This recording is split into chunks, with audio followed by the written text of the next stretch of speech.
ሰላም ጤና ይስጥልኝ ውድ የቻናሌ ቤተሰቦች፣ ዛሬ ስለ ኢፍሚስ ነው የምንነጋገረው። በኢትዮጵያና በሌሎች ሀገራት ተግባራዊ እየተደረገ ያለው ኢፍሚስ ኢንተግሬትድ ፋይናንሻል ማኔጅመንት ኢንፎርሜሽን ሲስተም ወይም የተቀነባበረ የፋይናንስ አስተዳደር መረጃ ስርዓት የምንለው ማለት ነው። ምን እንደሆነ በዚህ ቪዲዮ በቂ መረጃ ታገኛላችሁ።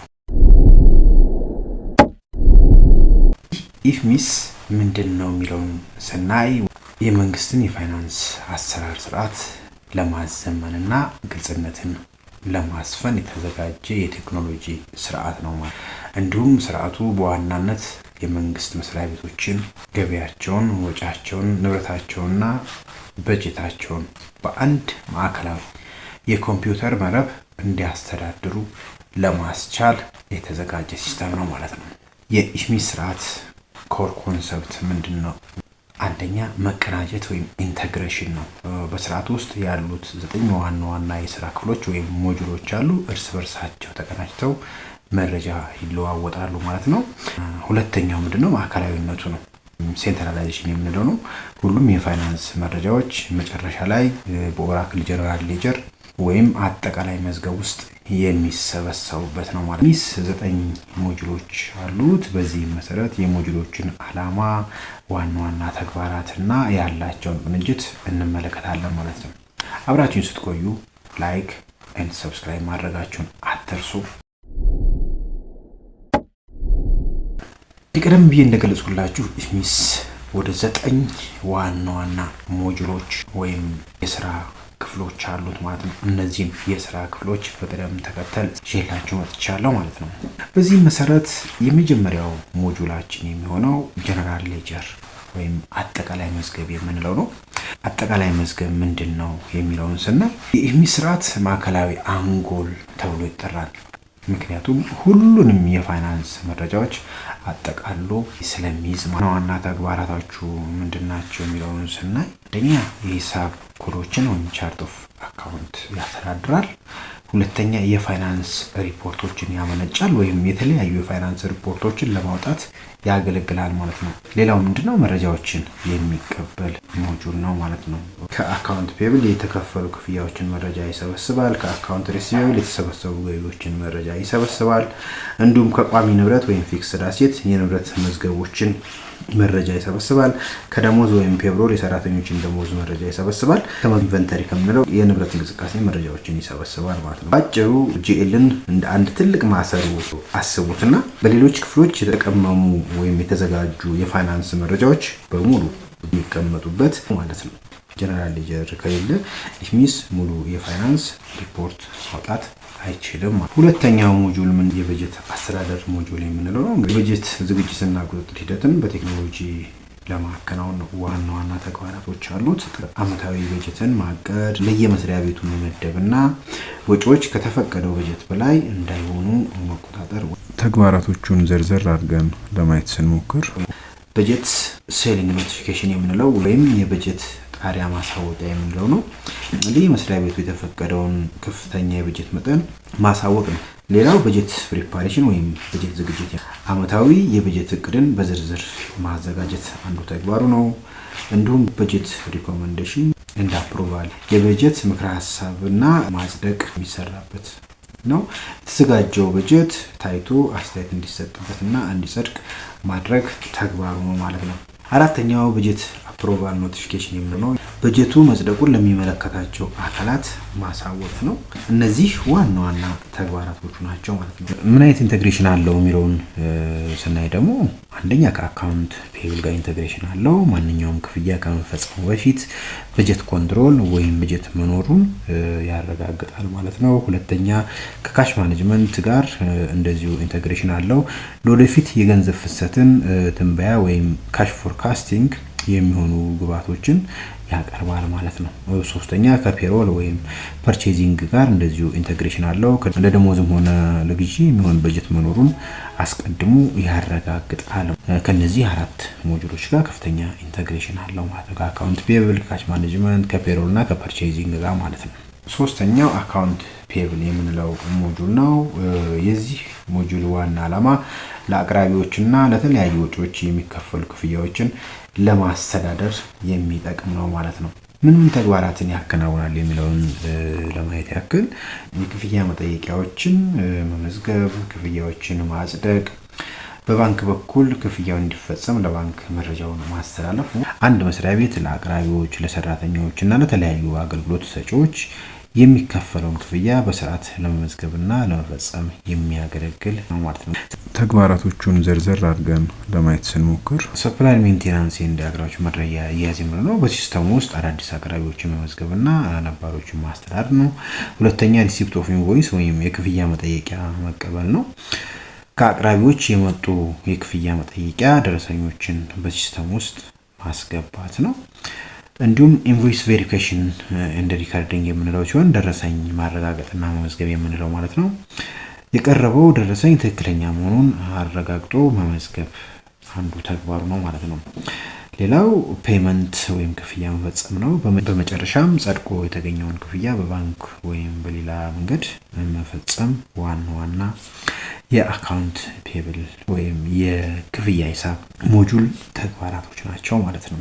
ከየትኞቹ ሞጁሎች ጋር ኢንተግሬትድ ሆኖ ይሰራል የሚለውን ስናይ አንደኛ ከፐርቼዚንግ ወይም ከግዢ ሞጁል ጋር ኢንተግሬትድ ሆኖ የሚሰራ ነው። እንግዲህ የግዢ ትዕዛዝ ወይም ፐርቼዝ ኦርደር ከተዘጋጀ በኋላ እቃው ወደ ንብረት ክፍል ከተረከበ በኋላ ለክፍያ ወደ አካውንት ፔብል ይተላለፋል ማለት ነው።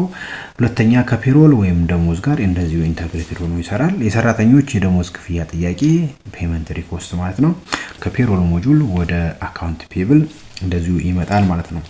ሌላው ከጀነራል ሌጀር ወይም ጂኤል ጋር እንደዚሁ ኢንተግሬሽን አለው።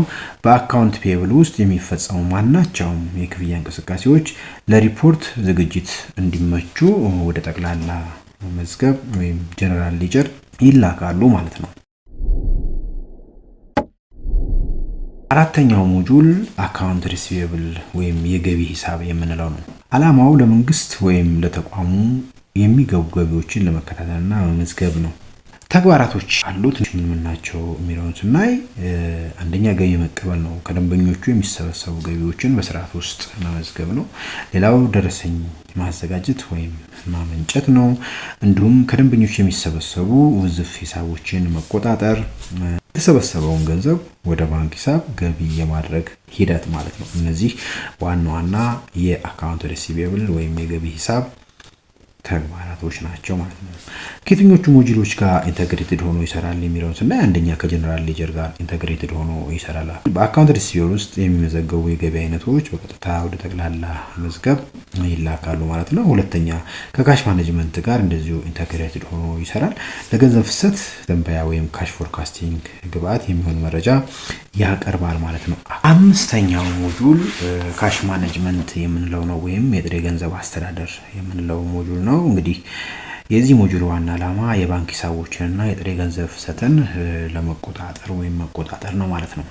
ዋና ተግባራቶቹን ስናይ የባንክ ማስታረቂያ ወይም ባንክ ሪኮንሲሊዬሽን መስራት እና በባንክ ውስጥ ያለውን ቀሪ ገንዘብ ከሲስተሙ መዝገብ ጋር ማመሳከር ነው። ተግባራቶቹን ስናይ አንደኛ አኑዋል ካሽ ፕላን ወይም አመታዊ የገንዘብ ፍሰት እቅድ ማዘጋጀት ነው። ሌላው መንዝሊ ፎርካስቲንግ የምንለው ሲሆን ወርሃዊ የገንዘብ ፍላጎት ትንበያ መስራት አንዱ ተግባሩ ነው። ሌላው ፈንድ ሪኩዌስት ኤንድ ዲስበርስመንት የምንለው ነው። ገንዘብ ጥያቄ ማቅረብና ክፍያዎችን ማስተዳደር እንደዚሁ አንዱ ተግባር ነው። ሌላው ፈንድ ሞኒተሪንግ የምንለው ሲሆን በሂሳብ ውስጥ ያለውን የገንዘብ እንቅስቃሴ መከታተል ማለት ነው። ይህ ሞጁል ከየትኞቹ ሞጁሎች ጋር ኢንተግሬትድ የሆነው ከበጀት ኢንተግሬትድ የሆነ ሞጁል ነው። ለገንዘብ ፍሰት ትንበያ ወይም ካሽ ፎርካስቲንግ የሚሆኑ መረጃዎችን ከበጀት ክፍሉ ያገኛል።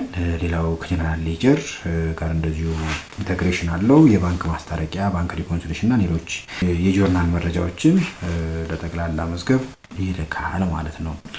ስድስተኛው ሞጁል ፐርቼዝ ወይም የግዢ ሞጁል የምንለው ነው። እንግዲህ ይህ ሞጁል ዋና ዓላማው የዕቃና አገልግሎት ግዢ ሂደትን ከመጀመሪያው እስከ መጨረሻው ለመቆጣጠር ነው ዋና ዓላማው ማለት ነው። እንግዲህ ምን ተግባራቶችን ያከናውናል የሚለውን ስናይ አንደኛ የግዢ ጥያቄ ማቅረብ ወይም ፐርቼዝ ሪኩዚሽን የምንለው ነው።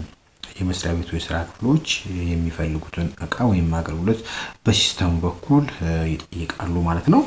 የግዢ ትዕዛዝ ወይም ፒኦ ማዘጋጀት የምንለው ሲሆን የተመረጠው አቅራቢ እቃውን ወይም አገልግሎቱን እንዲያቀርብ ህጋዊ ትዕዛዝ ማመንጨት ነው እንግዲህ ፐርቼዝ ኦርደር የምንለው። ሌላው ከአቅራቢዎች ጋር ያለውን ግንኙነት ማስተዳደር አንድ ተግባሩ ነው። ከአቅራቢዎች ዋጋ ማቅረቢያ መቀበልና ማወዳደር ነው ወይም ሪኩዊዚሽን ኤንድ ኮቴሽን የምንለው ማለት ነው። ሰባተኛው ኢንቨንተሪ ማኔጅመንት የምንለው ነው፣ የንብረት አስተዳደር የምንለው ማለት ነው። የዚህ ሞጁል ዋና ዓላማ በመጋዘን ውስጥ ያሉ ንብረቶችን እንቅስቃሴ ለመቆጣጠር ነው።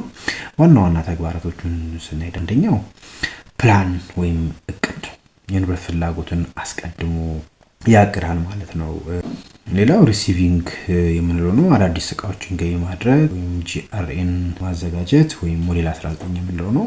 እንደዚሁም ኢሹዊንግ ወይም ትራንስፈሪንግ የምንለው ነው፣ እቃዎችን ለስራ ክፍሎች ማውጣት አንዱ ተግባሩ ነው። ካውንቲንግ ኤንድ አጀስቲንግ ሌላኛው ተግባሩ ነው። ያለውን የክምችት መጠን ወይም ስቶክ ሌቭል መቆጣጠርና በቆጠራ ወቅት የሚገኙ ልዩነቶችን ማስተካከል ሌላኛው ተግባሩ ነው። እዚህን ሞጁል ቅንጅት ወይም ኢንተግሬሽን ስናይ ደግሞ ከፐርቼዚንግ ወይም ግዢ ጋር ቅንጅት አለው። የግዢ ትዕዛዝ ወይም ፐርቼዝ ኦርደር ከተፈጸመ በኋላ እቃው ሲመጣ በንብረት አስተዳደር በኩል ገቢ ይደረጋል ማለት ነው። ከአካውንት ፔብል ጋር ቅንጅት አለው። እቃው ገቢ መደረጉ ሲረጋገጥ ኢንቮይስ ሪሲፕት ለክፍያ ይሄዳል ማለት ነው። ሶስተኛ ከጀነራል ሌጀር ወይም ጂኤል ጋር እንደዚሁ ኢንተግሬሽን አለው። የንብረት እንቅስቃሴ መረጃዎችን ለጠቅላላ መዝገብ ይልካል ማለት ነው። አራተኛ ከፊክስድ አሴት ጋር እንደዚሁ ኢንተግሬሽን አለው። ቋሚ ንብረት የሆኑ እቃዎች ሲገቡ መረጃውን ለንብረት መዝገብ ወይም ስቶክ አፕዴት ያሳውቃል ማለት ነው። ከሌሎች ሞጁሎች ጋር ያለው ኢንተግሬሽን ይሄን ይመስላል ማለት ነው። ስምንተኛው ሞጁል ፊክስድ አሴት ወይም ቋሚ ንብረት የምንለው ነው። ዓላማው የረጅም ጊዜ አገልግሎት የሚሰጡ ንብረቶችን እንደ መኪና፣ ህንፃ፣ ኮምፒውተር ወዘተ ለመመዝገብ ነው ማለት ነው የፊክስድ አሴት ሞጁል የሚያስፈልገው። የዚህ ሞጁል ዋና ዋና ተግባራትን ስናይ አሴት ትራኪንግ ወይም ንብረትን መከታተል አንዱ ተግባሩ ነው። እያንዳንዱ ንብረት የት እንደሚገኝ፣ በማን እጅ እንዳለና በምን ሁኔታ ላይ እንደሚገኝ መመዝገብ አንዱ ተግባሩ ነው ማለት ነው። ሁለተኛ ዲፕሪሲዬሽን ወይም እርጅና ቅናሽ የምንለው ነው። የንብረት አገልግሎት ዘመን እየቀነሰ ሲሄድ የሚኖራቸውን የዋጋ ቅናሽ በየጊዜው ማስላት ሌላኛው ተግባሩ ነው። ሶስተኛው ተግባሩ ካውንቲንግ ኤንድ አጀስቲንግ የምንለው ነው፣ ቆጠራና ማስተካከያ ማለት ነው። በየአመቱ የንብረት ቆጠራ በማድረግ በሲስተሙ ካለው መዝገብ ጋር የማመሳከር ስራ የሚሰራ ነው ማለት ነው። አራተኛው ቡክ አፕዴቲንግ መዝገብ እድሳት የምንለው ነው። የንብረት ዋጋ ሲቀንስ ወይም ሲጨምር መዝገቡን የማስተካከል ስራ የዚህ ሞጁል ተግባር ነው። ሞጁል ኢንተግሬሽን ስናይ ደግሞ አንደኛ ከአካውንት ፔብል ጋር ነው። አዳዲስ ቋሚ ንብረቶች ሲገዙ የክፍያ መረጃውንና የንብረቱን ምዝገባ መረጃ ይለዋወጣል ማለት ነው። ሁለተኛ ከኢንቨንተሪ ጋር እንደዚሁ ኢንተግሬሽን አለው። ንብረቶች መጋዘን ገቢ ሲደረጉ ስቶክ አፕዴት ማለት ነው ለቋሚ ንብረት መዝገብ መረጃውን ያስተላልፋል ማለት ነው። ሶስተኛው ወደ ጀነራል ሌጀር ሲሆን የእርጅና ቅናሽ ወይም ዲፕሪሲዬሽን እና የንብረት ግዢ መረጃዎች ለሪፖርት ዝግጅት ወደ ጠቅላላ መዝገብ ይላካሉ ማለት ነው። እነዚህ ሞጁሎች ጋር ኢንተግሬሽን አለው ማለት ነው።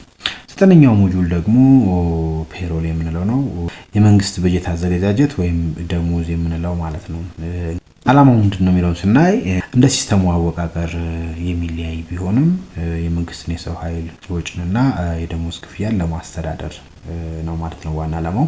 ዋና ዋና ተግባራቶቹን ስናይ ደግሞ አንደኛ ኦርጋናይዜሽን ሜንቴናንስ የድርጅት መዋቅር አያያዝ አንዱ ተግባሩ ነው። የመስሪያ ቤት መዋቅርና የሥራ መደቦች መመዝገብ ተግባሩ ነው ማለት ነው። ሁለተኛው ኢምፕሎይ ሜንቴናንስ የምንለው ነው። የሰራተኞችን የግል መረጃ፣ የቅጥር ሁኔታና የደሞዝ መጠን መዝግቦ ይይዛል ማለት ነው። ሶስተኛው ፓራሜትር ወይም ኤሌመንት ክሬሽን የምንለው ሲሆን የቤት አበል፣ የትራንስፖርት አበል፣ የሥራ ግብርና የጡረታ ክፍያዎችን ወይም ተቀናናሾችን ለይቶ መያዝ ማለት ነው። እነዚህን ተግባራት ያከናውናል። አራተኛው ፔሮል ክሬሽን ወይም ፔሮል ኤሌመንት የምንለው ነው። ወርሃዊ የደሞዝ መዝገብን የሚዘጋጅበት ነው ማለት ነው። አምስተኛው ኮስቲንግ ነው። የደሞዝ ወጪዎችን በየበጀት ኮዳቸው የሚመድብ ሞጁል ነው ወይም የሥራ ክፍል ነው ማለት ነው። ውድ ተመልካቾቼ ስለ ኢፍሚስ እና በኢፍሚስ ስር ስላሉ የሥራ ክፍሎች እንዲሁም ሞጁሎች በቂ ግንዛቤ እንዳገኛችሁ ተስፋ አድርጋለሁ። በቀጣይ ቪዲዮ እስከምንገናኝ ቸር ሰንብቱ።